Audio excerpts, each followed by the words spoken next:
સુરતના ડિંડોલી વિસ્તારમાં આવેલ નવા ગામ ગાયત્રીનગર પાસે બન્યો હત્યાનો બનાવ। કૈલાસ ઉર્ફે કાળુની હત્યાનો તે સમયનો આરોપી વિજયને ગઈકાલે રાત્રે ઘાતકી હથિયારો વડે રહીસી નાખવામાં આવ્યો હતો। ગળા અને છાતીના ભાગે ચપ્પુના ઘા મારવામાં આવ્યા હતા।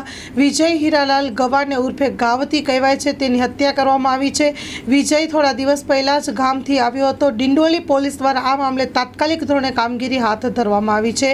હત્યાનો ગુનો નોંધી પોલીસે વધુ તપાસ હાથ ધરી છે।